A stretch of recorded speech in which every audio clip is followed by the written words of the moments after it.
How deep is it in your opinion? Yeah, man, I think, it's filled with a bunch of guys that high school recruits, and the addition of Marvin Jones Jr. who's doing a great job. And we still believe in high school recruiting, and we're going to be strategic in the portal and get the right guys. And Marvin has been amazing. But I just love the development. I think, with you just name all the guys, go down the line. They all got warts, they all got things they got to work on, but it's filled with a bunch of guys that have been in the program now going on for several years. Guy that's been in the program about as long as anybody, R. Mason, just when he has the type of year that he had a year ago, what do you look at him and say, you need to get better at this? And how's that coming together? There's lots of, that's what's funny. I think he and I had a talk. We sat down and go, okay, because he was Wein, do I go to the NFL or do I come back? Sure. And, and so he and I kind of shut the door and looked at what's best for him. What's best for Oklahoma is to have R. Mason back, no doubt. That's pretty easy. But what's best for you? And we just did an honest evaluation of his game and asked him, he looked at his NFL grades, and what do you want to be? What do you want to do? What do you want to accomplish at Oklahoma? And he has his own personal goals of things that he wanted to improve on. And I had things that I wanted to improve on as a position coach and as a defensive mind, and things that comments that the NFL scout said as well. And so he's been attacking those things this spring and this fall camp.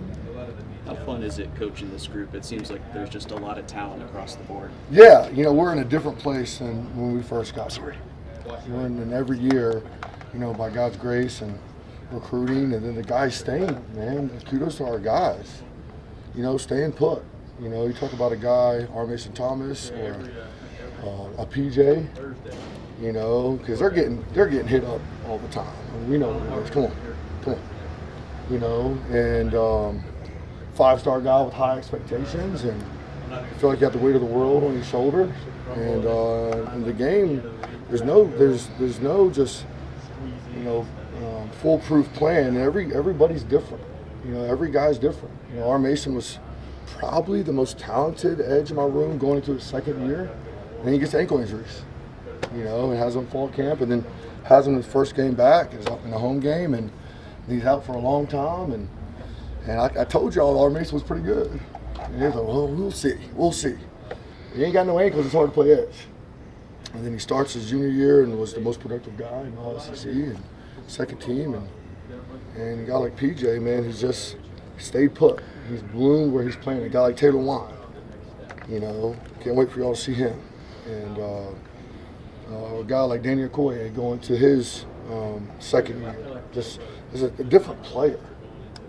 And all those guys I just named, Wyatt Gilmore, taking steps. It's just at different spots, And so, to me, it's a testament to them. It's a testament to stick-to-itiveness. I got two great concerns for athletes coming into college football today. Number one is that they don't learn perseverance. That's a real concern of mine as a disciple maker and as a mentor. How can you be great if you're always bouncing around different position coaches, different dorms, different universities, different play calls, how do you learn, man? And then number two, the majority of these guys will make less money coming out of college than going in. That is a concern of mine. For NIL, we all were on scholarship, and whether you went to the NFL or worked at Chick-fil-A, man, you made some money. And now these guys, so we try to do a good job programmatically. Coach V does with our Soul Mission, with NIL advisors, trying to help them. They start investing now, start saving now. But it's a testament to the guys. The guys show up every day. The group, going back to the question about the group, the Edgemen, they let me coach them really hard. And they're all at my house, man. Those guys, they don't live with me, but man, they live with me. We don't have D lineman dinners. They just come over. And they're hanging out with Miss Megan and the kids, and my kids, to my kids, they're superheroes. And so we've built an amazing relationship, and so they allow me, when I'm coaching them hard, they know it's from a place that I'm for them.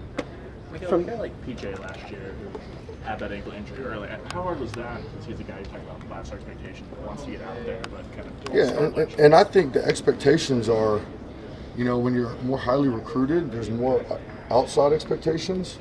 But the expectations for all my guys, the standards up here, man. You know, if you play for me and Coach V, and if you play at Oklahoma, I don't care if y'all might have, or the outside world might have less expectations for them, so they give them more grace or time. But for me, it's up here. There's a standard, right? And then the wisdom as a position coach, you don't treat a freshman like you treat a senior. You know, I got a 9-year-old and I got two 5-year-olds. I don't talk to my 5-year-olds like I talk to my 9-year-old. That's crazy. And man, but he's been just amazing. He's having a really good camp, and he's about 265. 7'1" wingspan, and but man, he's coming to his own, which I'm really excited to see. You mentioned him earlier. It seems like Taylor Wein's got people really excited. What's he done so far in the summer and in fall? That's got my favorite. Well, I think fundamentally who Taylor is. Taylor Wein is as invested as anybody on this team. You know, I call him the assistant edge coach. You got me, you got Trent Simpson, and you got Taylor Wein. R. Mason is the clear leader of the group. But man, there's not a guy that lives in our building as much as Taylor Wein, and you've just seen his growth be expedited. He's long, he's athletic, he's tough, and he cares. And so it's good competition now in the Edgeman room. All your guys seem to be growing, as you pointed out, growing up in your program. Many are over 260 pounds now playing defensive end. That used to not be the way at Oklahoma, but it is now under you. Talk about that and what that does for your defense. I just think, man, y'all saw those opponents we played. Right. You know, the linemen are pretty big. Them boys, they like Waffle House, and you got to be able to stop the run. How do you fundamentally to a great defense is you want to get to 3rd and long. Everybody likes pass rushers, and people know that they pay them well. But then you got to get to 3rd and long. Well, how do you do that? You have to be really great on early downs. And if you're getting a base block, don't run up the field. Well, I'm outside. No, you're not. You just made the freaking gap. Based off the call, whoever's fitting that B gap, you've made that gap this big. And that's hard to cover. I don't care how athletic you are. You know, so I think it's a mindset. I look for guys that aren't afraid to put their face in there. I look for guys that love it. I look for guys that want to be nasty, that they want to compete, dominate, and hunt. And you got to be athletic enough and twitchy enough and all that stuff too. But just fundamentally, we believe, man, we're so multiple and versatile and aggressive, especially, you know, early downs as well. But we're going to bring pressure, and if you're going to do that and you want to attack people, you have to be in 3rd and longs. Going back to PJ, you mentioned the ankle injury last year. How beneficial is it for him to have a guy like R. Mason, who, again, his 2nd year Yeah, dealt with ankle injury? It's just a great testimony. You know, Mace was talking to the guys, but he's also talking to he came to the official visit, was talking to recruits, and talking about perseverance. You know, talking about, man, you know, like so many kids, I think if they don't have immediate success as a freshman, you know, so it used to be if you didn't have immediate success as a freshman, well, then you just go to work. Well, now you have an opportunity to leave and then not have continuity for yourself because of the portal, and you're monetarily incentivized to. Right? People, like, as a general rule, so who do you work for? 24/7 Sports. 24/7 Sports. All right. 247. Okay, if somebody wants to hire you from 247, they have to do what? Offer me a job. Yeah, but they have to offer you more money. Does that make sense? Let's keep it real. They have to pay you more. And generally speaking, it's the cost of acquisition is always higher than the cost of retention. Generally speaking, just keeping it real. Okay? And so we've created a world where guys can leave whenever the heck they want to, and we've monetarily incentivized them to do it. All right? And so once again, I just try to keep it real with my guys and talk about the blessing of blooming where you're planted. And all the great players I've been around, they've been head down, go to work guys. That's how you're great. That's how you're great in marriage. That's how you're great at anything, man. Put your head down and go to work, get your 1,000 hours in.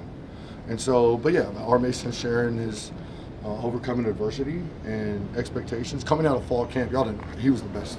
He was the most productive GM. Coming out of fall camp after his 2nd year. You know, and it was a room with Ethan Downs in it. And R. Mason was the best one. And I think it shows that as multiple and as versatile as we are, you can still be we've had, you know, Jaden Jackson was a freshman All-American last year, Eli Bowen, 2 freshmen. We've had freshman All-Americans on defense for a long time, but you can be a 1st, 2nd year player and have success. Miguel, what's it been like kind of watching Danny Okoye grow up, and what's kind of maybe the next step for him? Freaking awesome. Coyote. Arr, that's his nickname. He got it. Coach Schmidt gave him the nickname Coyote because I think it's because it sounds like Okoye. I don't know. So I come into the weight room one day and they were going, Coyote! I'm like, who the heck are y'all talking about? They go, Coyote. I'm like, who's that? They go, Danny, Okoye, Coyote. I'm like, those don't even sound the same. But he's a madman, man. When he knows what he's doing, he's playing really fast. And just an unbelievable young man. And as handsome and as gifted and as talented and as likable as he is, and as athletic as he is, he's a better person. And it's a joy coaching him. You know, he's going to be a household name here really soon. I mean that. Nice coach. Yeah,